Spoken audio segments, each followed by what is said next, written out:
So hey everybody, Oh, welcome to this week's episode of Bleach Bangs All Messed Up. hey, Yeah. Sebastian's actually in the waiting room. Yeah, I'm sorry, I'm apologizing. I got a little thrown off there myself, man. Fucking, I was like, oh, we're live. Yeah, we've been having some technical difficulties, per usual. You know, that's how we roll. Fuck, should have been on, about 12 minutes ago, but here we are. Okay. Ready to have Sebastian on? Might as well. Hey, let's do this.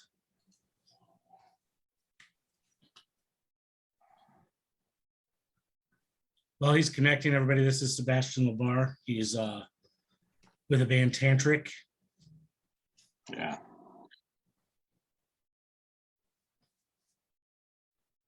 Okay.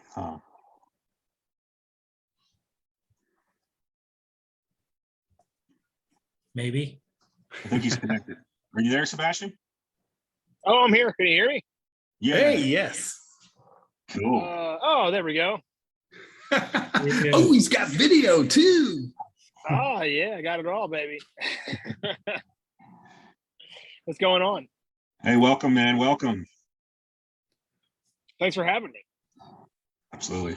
We've spent the last about 30 minutes trying to get everything to work properly, and we just got it finally to click, but not the normal way. So Okay. Hey, Yeah. if it works, it works. Whatever it takes. Usually have a tech guy, and I'm not a tech guy. I get that. Oh man. So what's going on with Tantric? Oh, right now, me, Jess, and Hugo are sitting in our RV in a Walmart parking lot. So that's like 75% of our day. Right? Now we're just heading out to Virginia Beach and Maryland, and then up to Connecticut and New York for a short run this weekend. But yeah, we're pretty much picking up our busy season. We're starting to get. We've been doing pretty much weekends, like 2 shows, 3 shows a weekend, and then we're home for the week. But now it's starting to pick up into July, and then August we're out for a solid run for the whole month. So we're busy. We're really busy. Awesome, man. That's awesome. So I do have a little bit of a video. I hope it'll play just to give the audience a little bit of what Tantric is like live. Gonna see if I can pull this off. Now you probably won't see it, but it'll be on the live stream. So Okay. It was at the Loud and Clear. Does that sound familiar to you? Oh, okay. Yeah, I know that. Cool. And it's Breakdown. Nice. All right.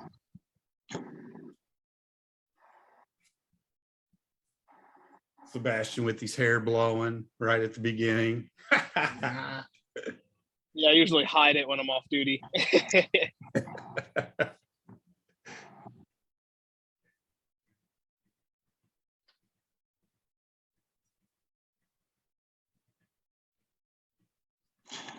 I don't think it's playing on the live stream, is it? Are you kidding?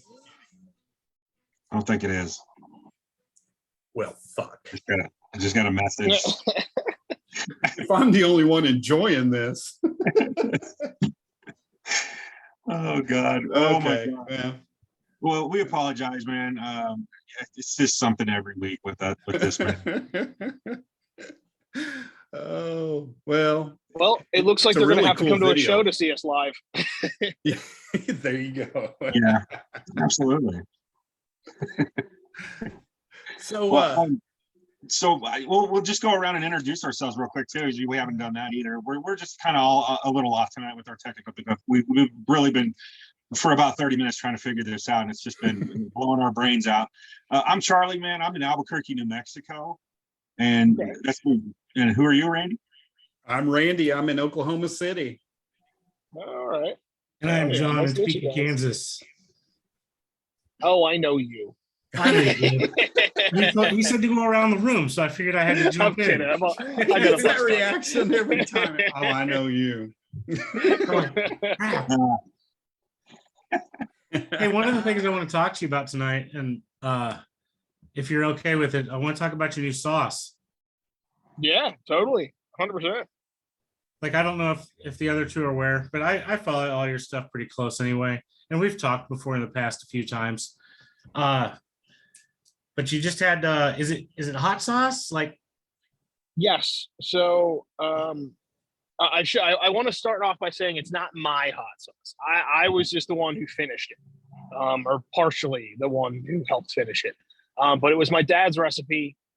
He was working closely with Chef Iron Mike for months, going back and forth, trying to pinpoint exactly what the ingredients they wanted, what kind of flavor they wanted, what they wanted to go for. Initially, they started off as barbecue sauce, but then they changed routes to hot sauce. But it pretty much, he was like 90% done when he passed away. So Mike had come to me, and we had never met before. But he was just like, hey, this is what I had in the works with your dad. I would love to just finish it with you. And just like we had to pretty much just figure out like some of the artwork we did a little working on, and then like logistics, like bottling, where we're going to go for to actually produce it and things like that.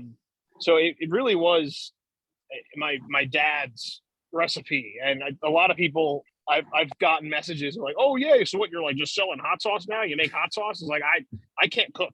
I really can't. Like I'm not good at it.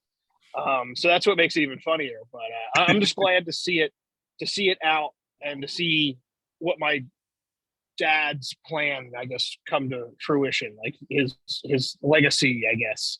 That's very cool, man. That's very cool. Awesome. and for anybody that's wanting to get that, where do they find it at? Oh, you can find it at chefironmike.com. He's got a bunch of sauces up on his website.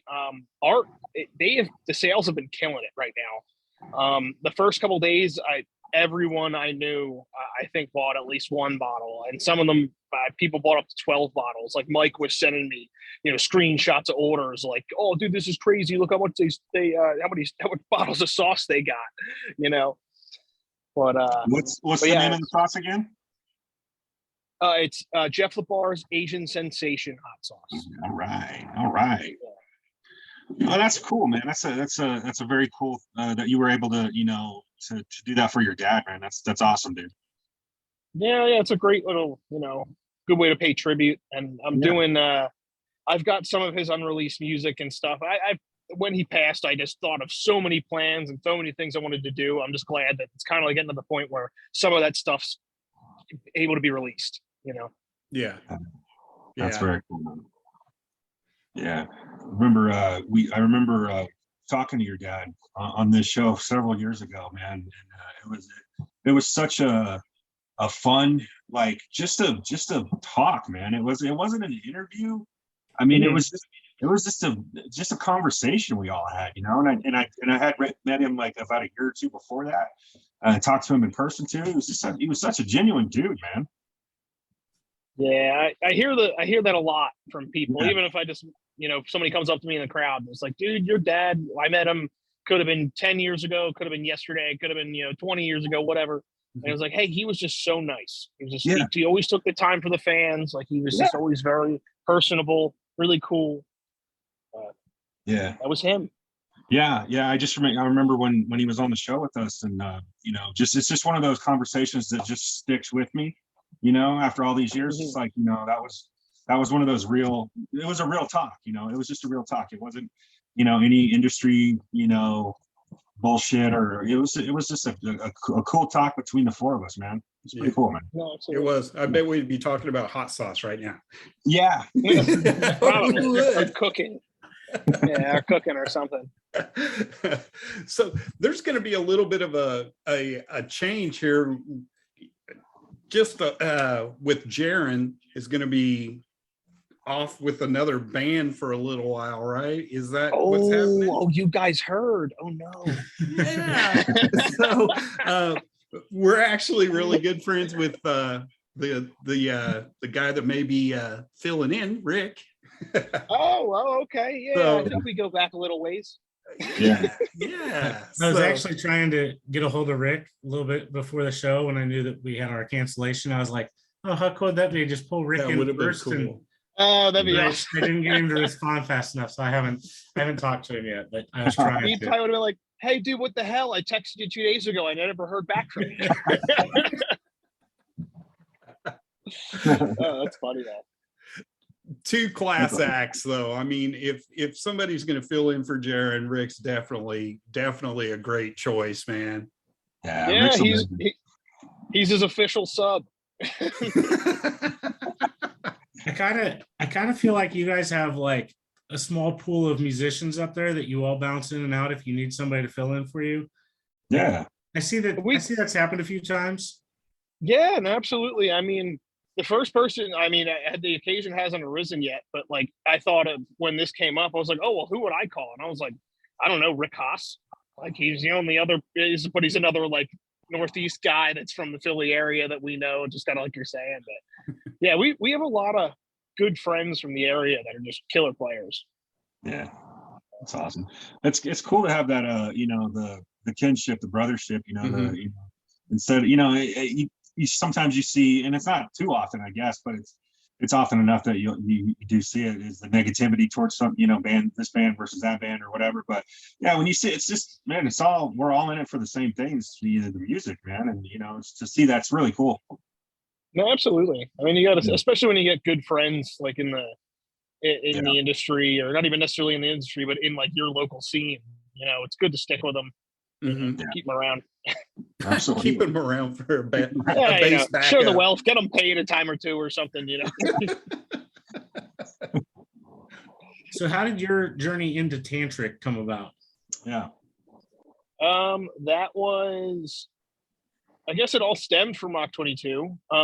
So I initially got into the band because previously Johnny Monaco had left the band. And it was, who was playing drum? Troy Patrick Farrell was on drums. Jaron was playing bass.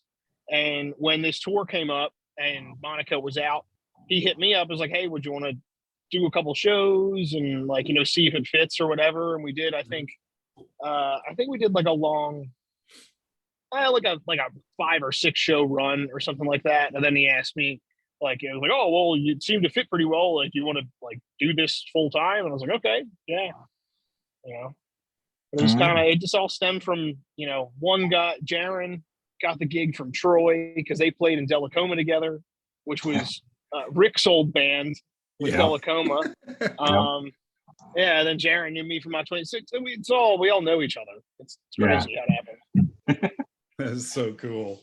Bunch of just a bunch of great musicians, though, if I might add. Just all you guys just putting out so many amazing songs, man. So yeah, appreciate that. Well, thank you.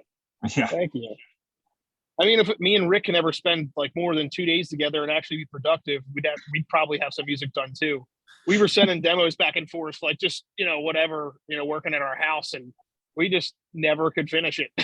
We'd always just have too much fun hanging out instead of getting busy. Nothing wrong with that, man. You got to have some fun, right?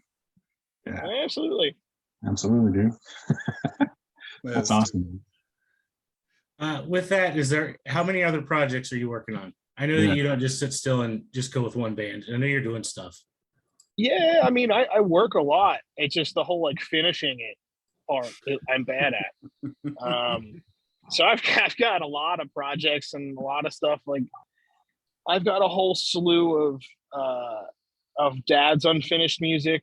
There was stuff that's finished. There's stuff that's half finished, and then there's song ideas that I want to do something with and kind of write a project with. Okay. But there's that. There's a couple things I have planned for next year that may or may not happen. I'd probably say 3 projects that I have music dedicated towards or whatever kind of sectioned off, but I don't know if it's going to happen or not, because full time I'm touring with Tantric.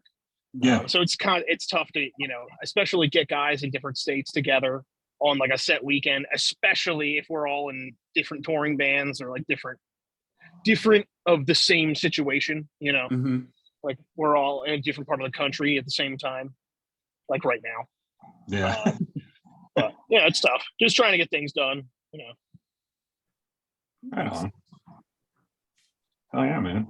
So when you're writing, do you is it all just go sit down and try to write something, or is it you come up with something here, or somebody else throws a riff, or how does it kind of work for you guys?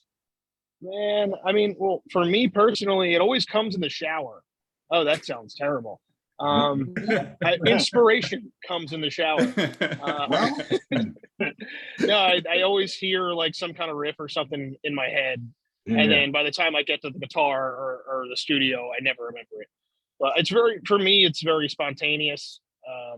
Just like something comes up, or I get catch a feeling or an idea or a vibe, or I get into a guitar effects pedal and that inspires something.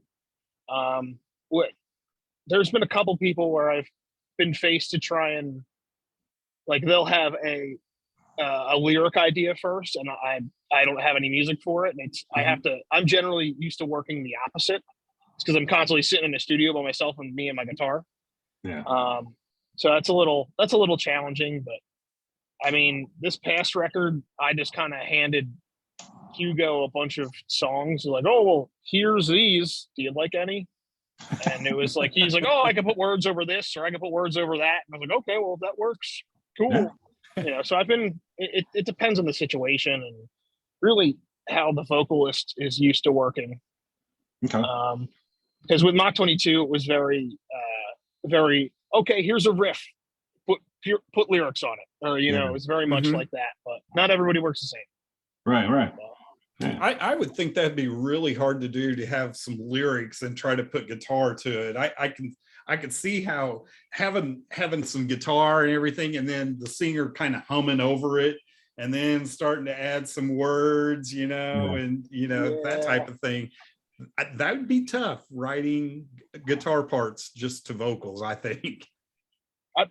Apparently a lot of people work that way. I guess in my experience, I've just never run into them.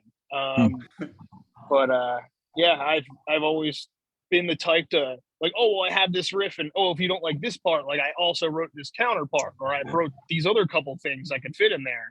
Yeah. So when you just kind of like, oh, here's a melody, all of that isn't there. So I'm very much like, well, this is a power chord. It's in the key of A.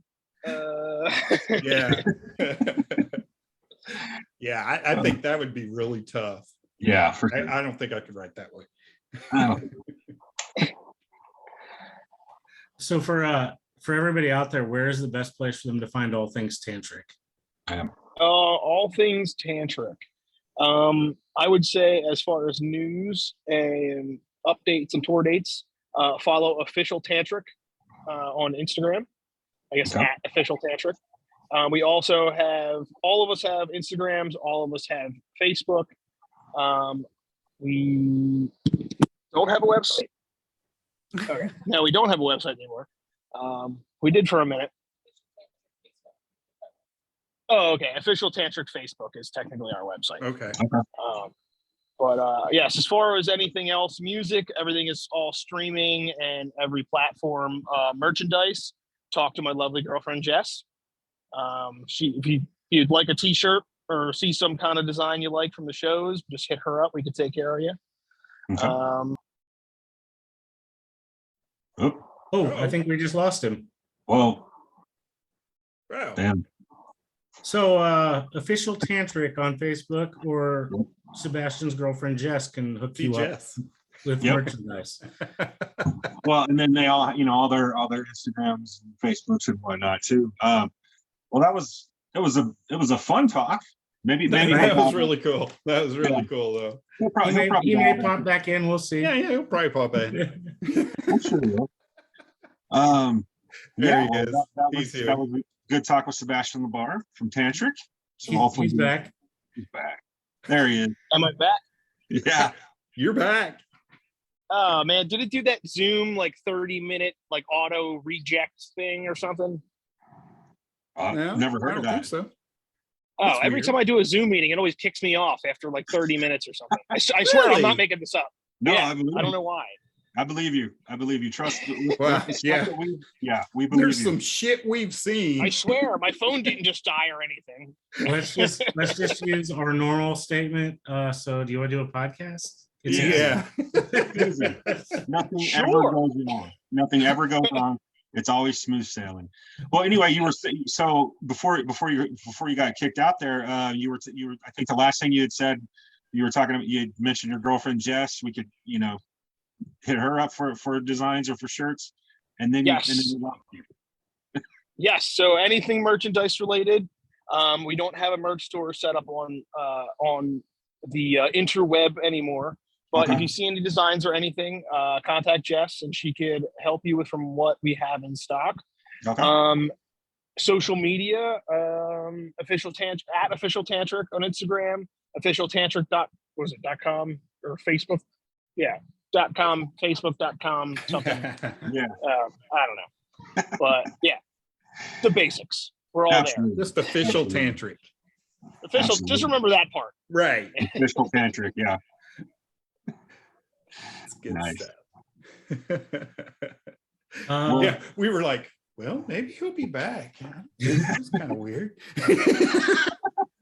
So All I'm right, gonna that's for 30 minutes. Gotta go. See ya. I gotta throw in a random weird question for you, since you said most of your day is spent in a Walmart parking lot. Where have you found the nicest Walmart parking lot?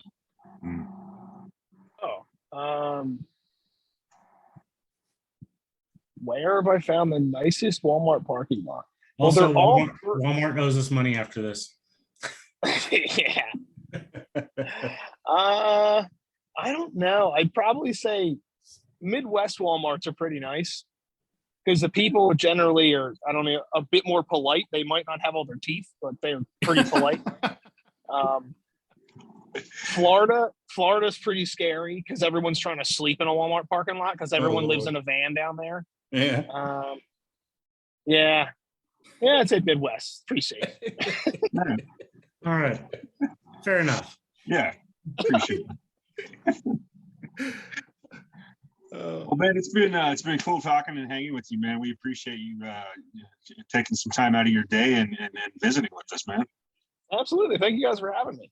Absolutely. It's been And you're fun, more man. than welcome. You're more than welcome to come back anytime. I mean, if you're promoting something, tour, album, whatever, or if you just want to come back on and talk, man, it's we'll talk about anything, dude.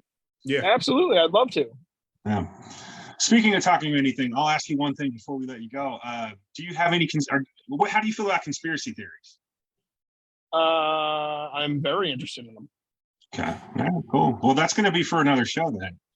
Oh, totally. Please. I'm Hey, just going along, picking along, talking to people who just, want to talk about shit like that. So yeah, absolutely. Ooh, there's that sounds one fun. thing. There's one thing I was going to bring up, like when it was just the three of us, when we didn't have a guest. But why don't I get his input on this too? Yeah. There's been my personal opinion. Like, I'm proud of him for stepping out of it when he couldn't play, but Tommy Lee stepped out after the first show of the tour because he had broken ribs, and I'm like, I've seen a lot of flack given over the interwebs there. And I'm like, he's got broken ribs. He's trying to play drums. Like, come on, guys. Yeah, and he's not 20 anymore. He's kind of up there in age a little bit, He's got broken ribs. I mean, he played 5 or 6 songs. He tried, and he was showing that he was there for it. But he was doing it. But come on, man, you can't expect him to play with broken ribs. Play the drums that he drums the way he drums. Come on, man. Yeah, come on. I appreciated the effort at least. The way I saw it go down, I wasn't sure if he somehow broke his ribs while playing drums. That's what in my head what happened, but I guess it makes a lot more sense. But I just saw an article or something. What, like Vince Neil tackled him or something, or is that just like some stupid meme that I just mistook for news? That would be awesome. I think Vince would break a couple of ribs. Yeah. That's what it was like. Vince Neil tackles drummer Tommy Lee for calling him Vince Meals. So I don't know if that's true or not. I don't either, because the only thing I saw was that Tommy wasn't going to discuss how it happened because it was stupid or something. That also would go along with possibly that being what happened. Yeah, that sounds pretty stupid. I don't know. Hey, I give the guy credit, man, for even getting up there and doing, one song. No, totally, 100%. Yeah, I agree. Yeah, and the people that are being their little keyboard warriors and talking all that shit probably can't even play an instrument. So They're hating on one of the biggest bands in the world. Yeah. What you gonna do? Yeah, exactly. Well, yeah, and I was going to talk about, we were going to talk about the Tommy thing too, but I was going to talk about basically the whole Motley Crue thing, and I mean, there's other bands on this bill too. They got Poison, they got Def Leppard, Joan Jett obviously opening up for him. And everybody ragging on, Vince for not sounding great anymore. Like, I mean, he never sounded like the greatest, but I mean, I'm kind of like I'm just not really giving a shit, but now I'm kind of like wanting to come to the defense of them, because like as we all age, we all start to fall apart, all of us. Now some people take better care of themselves than others. What do you expect Vince to sound and be like after the fucking way they lived for 25 fucking years? I mean, that is the truth. alcohol, nonstop fucking party for 25 fucking years. What do you expect him to sound like? He's not going to sound like fucking he's not going to sound that great. Yeah, I guess that would make sense. All the drugs messing up your vocal cords. Yeah, And I mean, nasal cavity and all that. Yeah, I mean, yeah, they all. I mean, and I just see it with some other bands too. All the hate. And I'm just like, well, they're in their 50s, or some of us age better than others, and he's just not one that's aged that well. But I mean, he's what? He's pushing 60, right? It's got to be. Yeah. Well, hey, that's why I play guitar. Look at friggin' Mick up there. He's 71. He looks like Skeletor, but he's still playing great. Yeah. He sounds awesome. He does, man. Yeah, any video I've seen of Mick, it's like, holy shit, look at that old motherfucker, man. He is just he's still badass. Killing it. Yeah. Who would you consider some of your biggest influences in your play style? In my style anymore, I'd probably say there's a lot of. I grew up on like Randy Rhoads, Jakey Lee, like they were my influences as a kid. I'd say Zach got in there a little bit. John Sykes for sure. Oh yeah. Yeah, I don't know. I picked up stuff from. I don't know if I like grew fond of a guitar player, I'd kind of just like learn their style a little bit and like pick up a couple things from them, and then move to another guy, pick up a little thing from him. Yeah, I was kind of like built my, what I do that way, I guess. Yeah. I don't know. You've just become the melting pot then. Yeah, I guess I just steal their best stuff. The Frankenstein of the greats. It's like, oh, I like that. I'm going to take that. Yeah, well, that's cool.